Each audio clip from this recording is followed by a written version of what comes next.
Assalamu alaikum wa rahmatullahi wa barakatuh.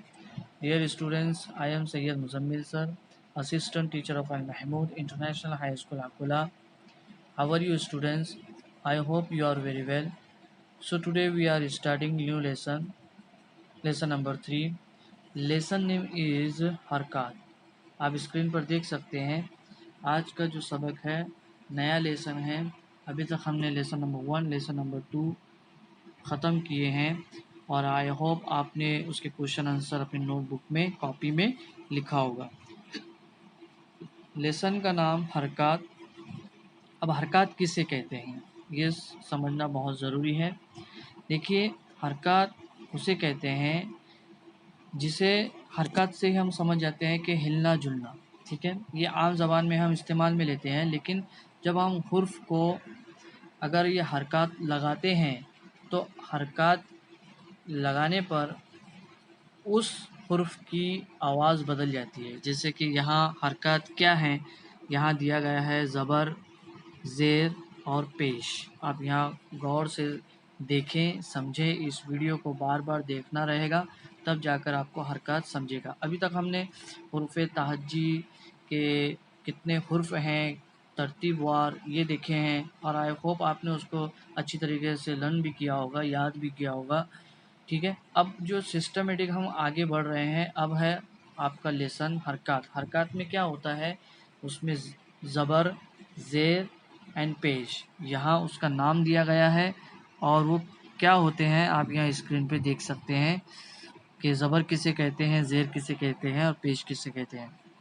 यहाँ कहानी बराए हरकत दिया गया है, यानी एक कहानी बनाई गई है हरकत को समझाने के लिए, ताकि आपको समझ में आ सके कि हरकत किसे कहते हैं। हरकत ज़बर, ज़ेर, पेश उसे कहते हैं। देखिए, एक लड़का है आदिल, एक होनहार बच्चा है। वो स्कूल पाबंदी से जाता है।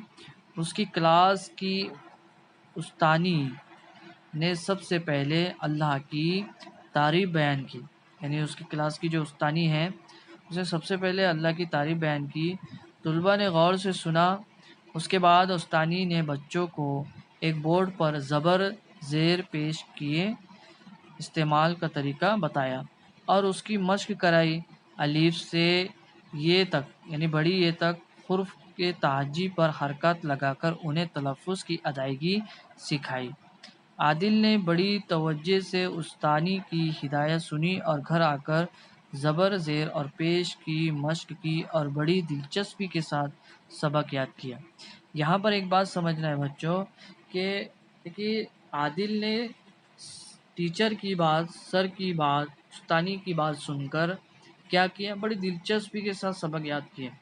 अगर दिलचस्पी नहीं रहेगी तो आपको कोई भी चीज़ किसी भी तरीके से पढ़ाया जाए तो वो आपको सही नहीं लगेगा, ठीक है।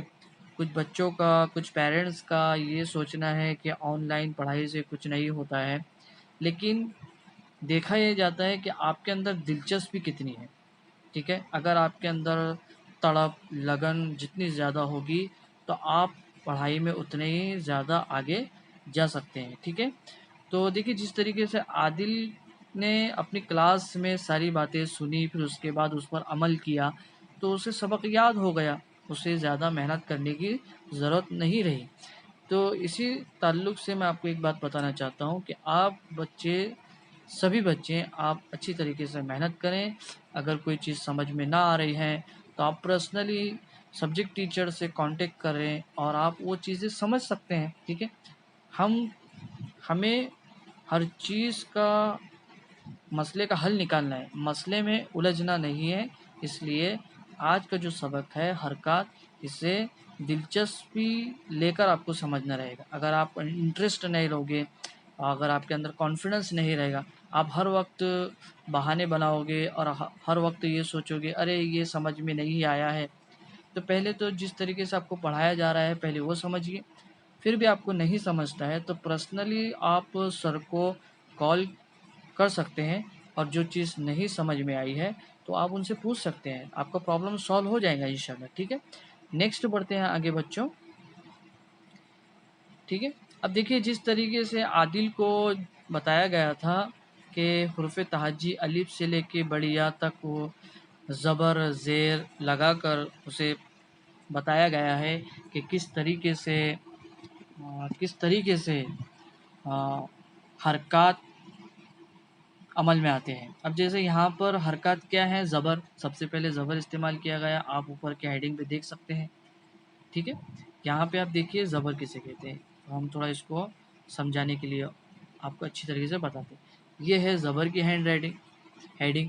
اب زبر اوپر کی اور لگتا ہے، آپ یہ دھیان رکھیں کہ زبر کہاں لگتا ہے، تو حرف کے اوپر کی اور لگتا ہے۔ اب اس کی آواز بھی چینج ہو جائے گی، جیسا کہ ہم نے ابھی تک پڑھائی کی ہے کہ حروف تہجی الف ب پ ت ٹ ث ج چ ح خ دال ڈال ذال ر ڑ ز ث س ش ص ض ط ظ عین غین ف قاف کاف گاف لام میم نون واو ہے دو چشمی ہے حمزہ چھوٹی ہے بڑی ہے۔ ابھی تک ہم نے اس طریقے سے پڑھے ہیں اور سیکھے ہیں، لیکن جب حرکات اس حرف پر لگائیں تو حرف کی آواز کیسے بدل جاتی ہے، یہ بھی آپ یاد رکھیں۔ تو دیکھیے اب زبر لگانے سے اس کی آواز کیسے بدل جاتی ہے، آپ یہ بھی دھیان رکھیں۔ آ، ٹھیک ہے، آ، الف زبر آ، ٹھیک ہے، زیادہ کھینچنا بھی نہیں ہے اور زیادہ کمزور بھی نہیں رکھنا ہے، یعنی سمپل آ۔ آ، با، پا، تا، ٹا، سا، جا، چا، ہا۔ اب ہا پہلے ہم اس کو ہے کہتے تھے، لیکن ابھی یہاں زبر لگا ہے تو ہا۔ خا، دا، ڈا، ز، ر، ڑ، ز، س، س، ش، ص، ض، ط، ظ، ع، غ، ف، ق، ک، غ، ل، م، ن، و، ح، ہ۔ پہلے ہم اس کو دو چشمی ہا کہتے تھے، لیکن ابھی ہا، یہ ہا اور یہ ہا، یعنی یہ جھٹکے والا ہا رہے گا اور یہ بغیر جھٹکے والا، ٹھیک ہے، اس لیے ہا، ہ۔ اب حمزہ کہتے تھے ہم، لیکن یہاں پر آ، حمزہ کی آواز کیسی رہے گی، آ، یعنی الف کی جیسی آواز رہے گی، یہ آ اور یہ آ، ٹھیک ہے۔ اور یہاں ہم چھوٹی یا بڑی یا کہتے تھے، لیکن یہاں پر زبر لگانے کے بعد یا دونوں کو ہم اب یہاں پر ہم چھوٹی یا بڑی یا نہیں کہیں گے، بلکہ یا اس طریقے سے۔ تو ایک مرتبہ اور ریپیٹ کر رہے ہیں تاکہ آپ کو سمجھ میں آ سکے کہ کس طریقے سے آپ کو پڑھنا ہے، ٹھیک ہے۔ آ، با، پا، تا، ٹا، سا، جا، چا، ہا، خا، دا، ڈا، ز، ر، ڑ، ز، س، س، ش، ص، ض، ط، ظ، ع، غ، ف، ق، ک، غ، ل، م، ن، و، ح، ہ، یا، ٹھیک ہے۔ تو آپ اس کی اچھی طریقے سے مشق کیجیے، اپنی نوٹ بک میں ساتھ ہی ساتھ پڑھ کر لکھنا ہے، بغیر پڑھ کر آپ کو نہیں لکھنا ہے۔ کچھ بچے خاموشی اختیار کرتے ہوئے لکھتے ہیں، تو یہ لکھنے کا طریقہ نہیں ہے، بلکہ پڑھ کر لکھنے میں ہم کو پڑھنا بھی آئے گا اور ساتھ ہی ساتھ لکھنا بھی آسان ہوگا، اور تیسری بات کہ ہم کو وہ چیز یاد بھی ہوگی، ٹھیک ہے۔ تو ڈیئر اسٹوڈنٹس، پیارے بچوں، آپ اس کی مشق کیجئے۔ اگلی ویڈیو میں انشاءاللہ آپ کو زیر یہ حرکات ہم پڑھائیں گے۔ تب تک کے لیے اللہ حافظ۔